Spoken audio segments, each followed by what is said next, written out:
सर्वे भवन्तु सुखिनः सर्वे सन्तु निरामयाः सर्वे भद्राणि पश्यन्तु मा कश्चित् दुःखभाग् भवेत्। सर्वरक्षक परमपिता परमात्मा से प्रार्थना करते हुए, परमपिता परमात्मा को याद करते हुए, जिनकी कृपा से, जिनकी अनुकंपा से और जिनकी सन्निधि में हम रहते हैं और जिसके कारण हम सब लोगों को अन्न, जल, फल, फूल, औषधियाँ, वनस्पति और उसके साथ साथ हवा, पानी इत्यादि ये जो पंच महाभूत हमको प्राप्त हैं और जिसके माध्यम से हमारा जो यह अमूल्य जीवन है, जिस जीवन में हम इतना ऊपर उठ सकते हैं, इतना ऊपर उठ सकते हैं, इतना ऊपर उठ सकते हैं कि जिससे ऊपर की कोई और चरम सीमा नहीं हो सकती। अर्थात हमारे जीवन की पूर्णता जो है, उस पूर्णता को प्राप्त कराने के लिए यह जो मनुष्य शरीर है वो हमारे लिए एक अद्भुत काम करता है। और यह शरीर देने वाला वह परमपिता परमात्मा को कृतज्ञतापूर्वक प्रणाम करते हुए आइए इस कार्यक्रम में, वेदोपदेश में, हम सृष्टि के आदि काल में अग्नि, वायु, आदित्य, अंगिरा इत्यादि इन चार पवित्र अंतःकरण वाले महान ऋषियों के पवित्र अंतःकरण में जो दिव्य ज्ञान अवतरित हुआ परमपिता परमात्मा की कृपा से, उस दिव्य ज्ञान, उस भगवत ज्ञान को हम आत्मसात कर रहे थे, उनका स्वाध्याय कर रहे थे, सत्संग कर रहे थे, जिसको हम वेद कहते हैं। वैसे तो वेद शब्द ही अपने आप में ज्ञान अर्थ को लेकर के बैठा हुआ है। वेद का अर्थ ही ज्ञान होता है और वह ज्ञान जो हमको चारों ओर से सुख से भरने वाला हो, जो हमने शुरुआत में ही प्रार्थना की कि सर्वे भवन्तु सुखिनः सर्वे सन्तु निरामयाः सर्वे भद्राणि पश्यन्तु मा कश्चित् दुःखभाग् भवेत्। किसी के जीवन में कोई दुख न हो, कहीं पर भी कोई दुख न हो, सब जगह पे सुख हो, शांति हो, समृद्धि हो, ऐश्वर्य हो, सबके जीवन में सद्भाव हो, संतोष हो, पुरुषार्थ पराक्रम हो और जो दिव्यता से भरा हुआ यह जगत हो। ऐसी जो हम दिव्य कामना करते हैं या इच्छा रखते हैं या जो हमारी दिव्य भावनाएं हैं, जो इस वेद की दिव्य भावनाएं हैं, उस भावनाओं को चरितार्थ करने के लिए जिस ज्ञान की आवश्यकता है, उस ज्ञान को वेद ज्ञान कहते हैं। वह वेद रूपी जो चार ग्रंथ हैं, ऋग्वेद, यजुर्वेद, सामवेद और अथर्ववेद, उसमें पिरोया हुआ है। उसमें भी सबसे पहला और प्रथम वेद है ऋग्वेद, और ऋग्वेद में भी सबसे पहला सूक्त यदि कोई है तो वह है अग्नि सूक्त। और इस अग्नि की जो पूजा होती है, जैसे सामान्य रूप से हम देखें तो सामाजिक रूप से या धार्मिक रूप से हम कोई भी कार्य प्रारंभ करते हैं, कोई कार्यक्रम है या हम नए घर रहने जाते हैं या कोई प्रसंग है या जो भी अच्छा या बुरा कोई भी प्रसंग होता है, सब जगह पर हम देखेंगे तो हम अग्नि की उपासना करते हैं। अग्नि को दीप के रूप में हम जलाते हैं, अग्नि को हम हवन करते हैं, वहाँ पर जलाते हैं, या किसी न किसी रूप में हम अग्नि की उपासना करते हैं। ज़्यादातर कार्यक्रम में हम दीप प्रज्वलन करके करते हैं। और शादी इत्यादि, विवाह इत्यादि होता है, वहाँ पे भी अग्नि की साक्षी में संकल्प लिया जाता है। अर्थात हमारी जो संस्कृति है वो अग्नि को इतना सम्मान देती है, अग्नि को इतना पूजनीय बताती हैं और हम उस अग्नि की हमेशा पूजा करते हैं। चाहे माताएं बहनी लोग जो भोजन बनाते उसके बाद भी जो भी भोजन बनाए उसमें से कुछ टुकड़ा वो अग्नि को प्रदान करते हैं, अग्नि को देवता के रूप में मानते हैं, उनके मुख में देते हैं। अर्थात हम अग्नि की पूजा करते रहते हैं। और वही अग्नि पूरा जो इतना बड़ा वांग्मय वेद है उसमें सबसे पहला कोई सूक्त है तो वह है अग्नि सूक्त। और उसमें भी जो पहला मंत्र है उस पहले मंत्र में भी जो प्रथम शब्द है वो भी अग्नि है। कितना एक अद्भुत, इतने बड़े वाङ्मय में, इतने बड़े ज्ञान के महासागर में सबसे पहले कथन अग्नि का करा गया। और वही परंपरा आज हमारे जीवन में भी, समाज में भी देखने को मिलती है कि हम कोई भी शुभ अशुभ जो भी कार्य, जन्मदिन से लेकर के जो भी शादी विवाह या गृह प्रवेश इत्यादि जो भी है, वहाँ सब जगह पर हम अग्नि को पहले प्रज्वलित करते हैं, प्रभु से प्रार्थना करते हैं, अग्नि के रूप में उस परमपिता परमात्मा को हम आह्वान करते हैं और उस परमपिता परमात्मा से प्रार्थना करते हैं। तो यह जो अग्नि शब्द और ऋग्वेद में, चारों वेदों में सबसे श्रेष्ठ पहला या वेद कहा जाता है तो ऋग्वेद, और ऋग्वेद में भी सबसे पहला सूक्त है तो वह है अग्नि सूक्त। और अग्नि सूक्त का भी सबसे पहला मंत्र और उसका पहला शब्द है तो उसमें है अग्नि शब्द का उल्लेख। अग्निमीळे पुरोहितम यज्ञस्य देव मृत्युजम होतारम रत्नधातमम। अग्निमीळे, हम अग्नि की पूजा करते हैं। इळे मानी पूजा करते, आदर्श माना। पुरोहितम, हम अग्नि को आगे रखते हैं। अग्नि हमारा पथ प्रदर्शक है। अग्नि हमको ऊपर उठाने वाली है। अग्नि हमको ऊपर उठने की प्रेरणा देती है। अर्थात जब हम अग्नि को जलाते हैं, धरती पर कोई भी पदार्थ आप स्वतः ही उनको छोड़ देंगे तो नीचे की ओर गिरेंगे। कोई भी पदार्थ, कोई भी चीज़, पानी, जल, पृथ्वी, अग्नि, वस्तु, कुछ भी आप ब्रह्मांड में इसे रख करके छोड़ देंगे, नीचे की ओर गिरता है। लेकिन अग्नि एक ऐसा तत्व है जिसको हम जहाँ से जलाते हैं वहाँ से वो ऊपर उठता है। जहाँ भी जलाएंगे अग्नि को, वहाँ से ऊपर उठती है। क्यों? क्योंकि उसमें तेज है, वो प्रकाश है, वो सत्व है उसके भीतर। जो सत्व हमारे भीतर भी जागृत हो, जो आग हमारे भीतर भी जागृत हो, अभिप्सा रूपी आग, कि हम अपने जीवन को ऐसा सदुपयोग करें, हम अपने जीवन को ऐसे आगे बढ़ाएं, हम अपने जीवन में ऐसे उत्थान को प्राप्त करें कि हमारे जीवन की जो पूर्णता है वहाँ तक हम आगे बढ़े और अग्नि की तरह हम ऊपर उठना सीखे। उस अग्नि के भीतर इतने सारे गुण होते हैं कि उसकी तो हम कल्पना भी नहीं कर सकते। अग्नि में एक सबसे बड़ा श्रेष्ठ गुण होता है कि उस अग्नि में हम जो भी चीज़ डालेंगे उसको वो अग्नि अपने स्वरूप में ले आती है। अर्थात अग्नि में हम जो भी चीज़ डालते हैं वो अपने स्वरूप में बना देते हैं। जैसे लोहा जैसी कठोर चीज़, लोहा जैसी जो कठोर वस्तु होती हैं, उसको भी जब हम अग्नि में डालते हैं तो अग्नि क्या करती हैं, वो अग्नि उसको इतना लाल कर देती है कि अपने स्वरूप जैसा बना देती है। फिर हमारे आसपास में कहीं धधकता हुआ लोहे का गोला भी हमारे पास में पड़ा होगा तो हम अग्नि का गोला कहें, इससे हटो, आगे दूर हटो, ये अग्नि का गोला है, आग का गोला है, ऐसा हम मानते हैं, ऐसा हम बोल देते हैं। क्यों? क्योंकि वो लोहे को लोहा ना कह करके हम अग्नि क्यों कह रहे हैं? क्योंकि अग्नि ने अपने जैसा बना लिया है। वो लोहा अग्नि स्वरूप हो चुका है। उस लोहे को अब आप छुओगे तो जैसे अग्नि जलाती है वैसे वो लोहा भी आपको जला देगा। तो एक गुण होता है अग्नि का, अपने जैसा बना लेना। और दूसरा गुण होता है अग्नि में जो भी चीज डाली जाती है उसको वो शुद्ध कर देती है, पवित्र कर देती है। उसके जो मल है, क्लेश है, उसको नष्ट कर देती है, धोल देती है।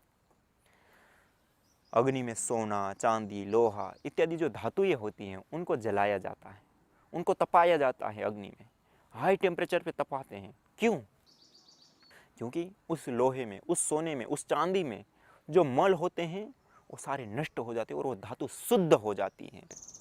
इसलिए उस अग्नि में उस धातु को तपाया जाता है। इसी प्रकार से हम अपने जीवन में जो इस अग्नि रूपी परमपिता परमात्मा, अग्नि मानिए एक ज्ञान का प्रतीक, एक सत्व का प्रतीक जो ऊपर की ओर उठता है, ऊर्ध्वम गच्छति सत्वस्था, जो ऊपर की ओर उठता है वो सत्व गुण होता है और जो सत्व गुण होता है वही ऊपर उठाता है।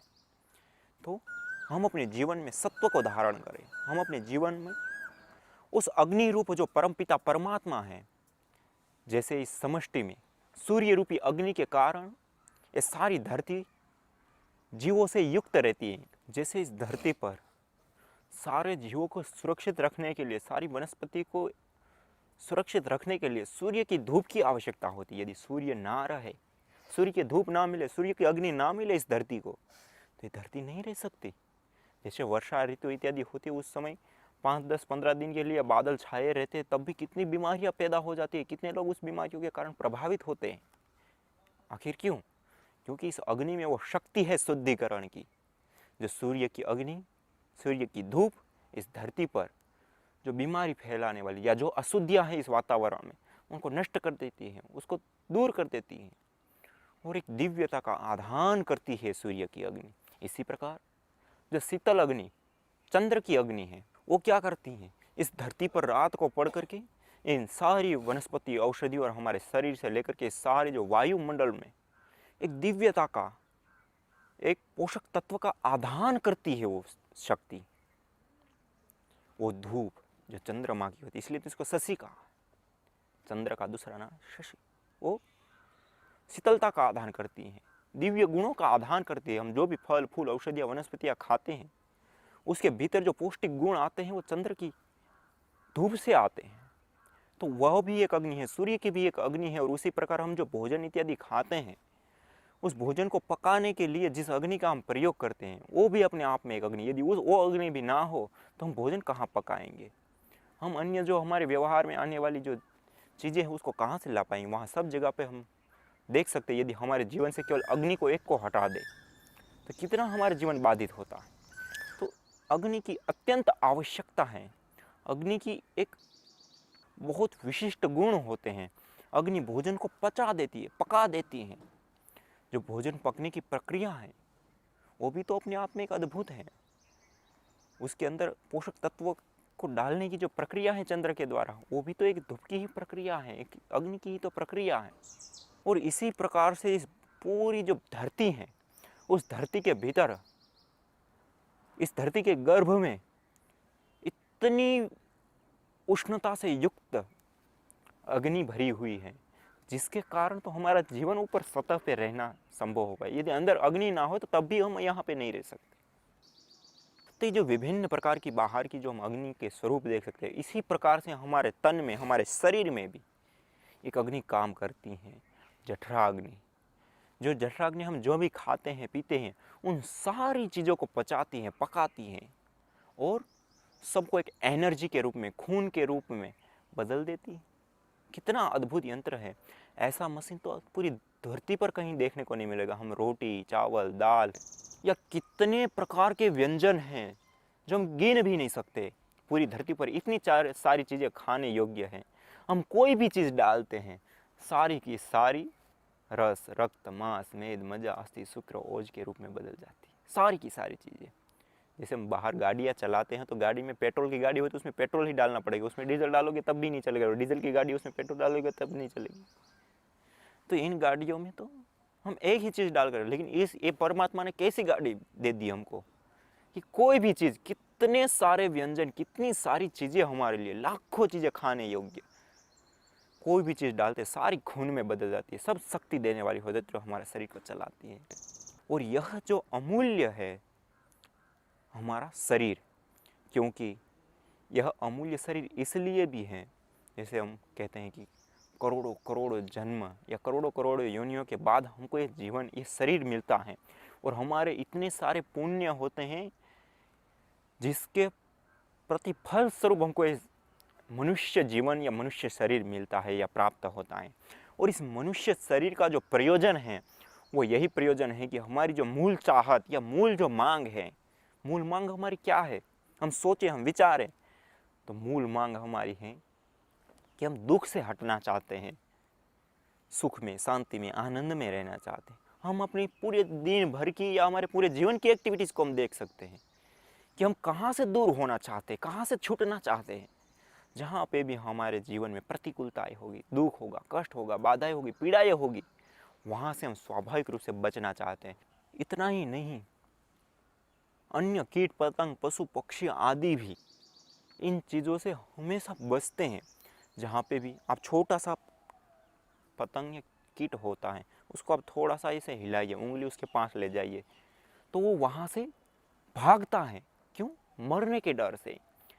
या फिर कोई भी मनुष्य है, हम अपने जीवन को देखें, छोटी मोटी हर एक एक्टिविटीज़ को, तो क्या हम भोजन क्यों करते हैं? हमको भूख लगती है।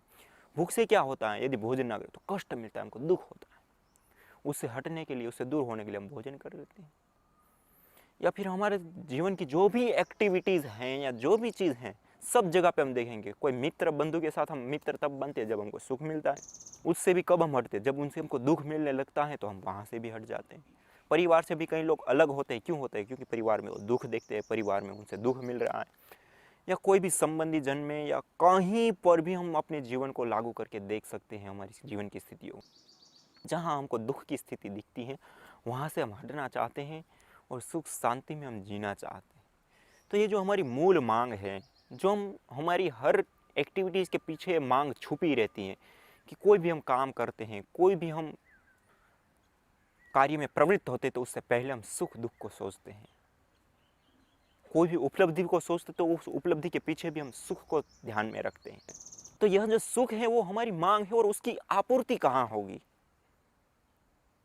उसको लेकर के हम जीवन भर कार्य करते रहते हैं, जीवन भर सोचते रहते हैं, जीवन भर हम उसके लिए प्रयत्नरत रहते हैं, दुखों से पार उतरने के लिए और सुख शांति को प्राप्त करने के लिए।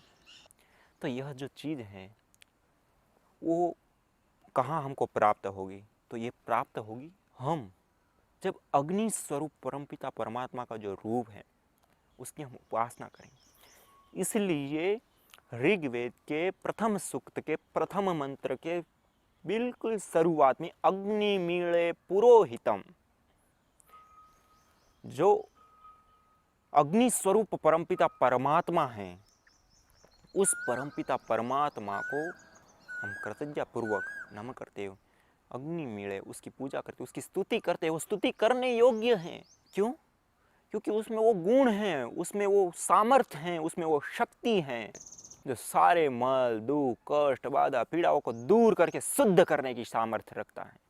जैसे बाहर की जो भौतिक अग्नि होती है उसमें जैसे धातुओं को हम तपाते हैं, धातुओं को हम गलाते हैं जिससे उसके मल नष्ट हो जाते हैं, उसी प्रकार परमपिता परमात्मा रूपी अग्नि को भी हम देख सकते हैं। वो एक शक्ति है, एक ऐसी दिव्य शक्ति, ऐसी भागवत शक्ति है जिसकी सन्निधि में आने से हम प्रतिरूप बन जाते हैं। जैसे आपको मैंने बताया कि जो बाहर की भौतिक अग्नि है उस अग्नि के संपर्क में जैसे लोहा आ जाता है, इतना जड़ है, वो जड़ लोहा भी अग्नि के संपर्क में आ जाता है तो वो जो अग्नि है उसको अपने स्वरूप बना लेती है, धधकता हुआ गोला बना देती है। हम फिर उसको लोहे का गोला नहीं कहते, आग का गोला बोल देते हैं।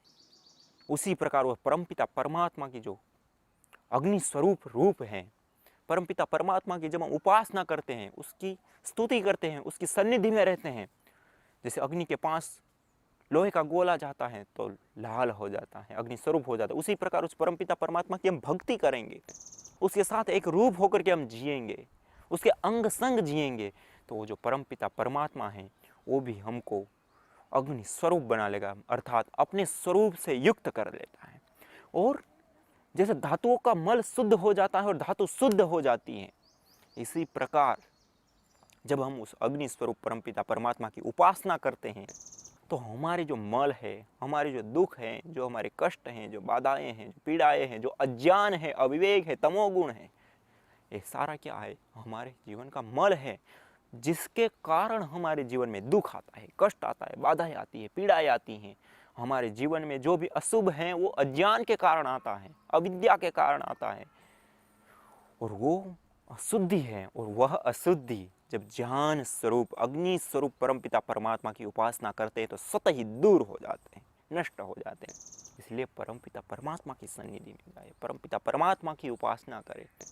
वो परमपिता परमात्मा अग्निमीळे, वो स्तुति करने योग्य है, वो इतने गुणों से भरपूर है, युक्त हैं।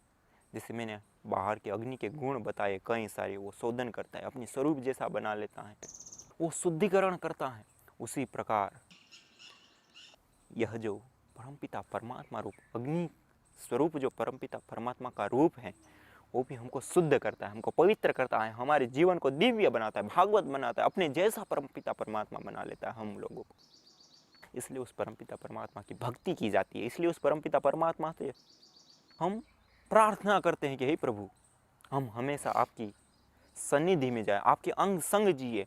जैसे आप इतनी बड़ी समष्टि में इतने सारे लोग, इतने सारे मनुष्य है, कोई कुछ काम कर रहा है, कोई कुछ काम कर रहा है, कोई अच्छा कर रहा है, कोई बुरा कर रहा है, सबको आप क्षमा करते हैं, सबके प्रति आपकी दया की दृष्टि है, सबको आप परोपकार करते हैं, सबका आप उपकार कर रहे हैं।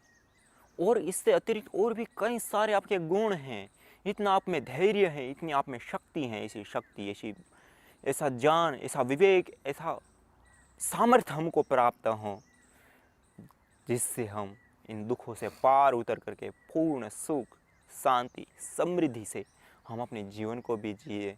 और जैसे आप इस सारे संसार के लिए काम करते, वैसे हम भी अपने जीवन से कुछ इस संसार का उपकार कर पाए, ऐसी सामर्थ्य हमको मिले।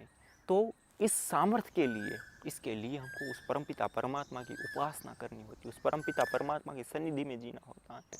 इसीलिए वो जो अग्नि स्वरूप परमपिता परमात्मा है और यह जो भौतिक अग्नि है, उन सब को आगे रखने, पुरोहितम, पुरो मानी आगे, हितम मानी रखना, हमारा आगे रखना, हमारा मार्गदर्शक, जैसे पुरोधा हम बोलते हैं, पुरोधा क्या होता है, वो आगे चलने वाला होता है। इसी प्रकार वो परमपिता परमात्मा, ये जो अग्नि है, वो हमारे आगे चलने वाली, हमको आगे ऊपर उठाने वाली है।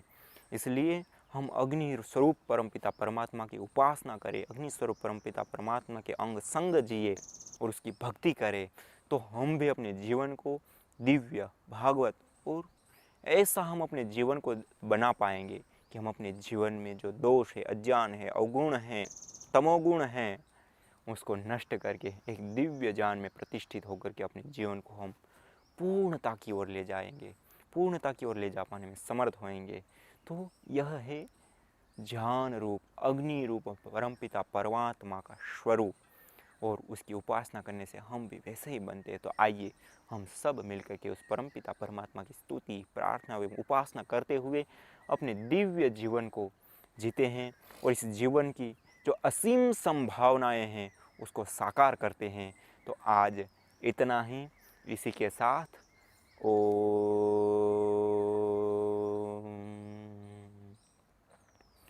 शांति शांति शांति ओम।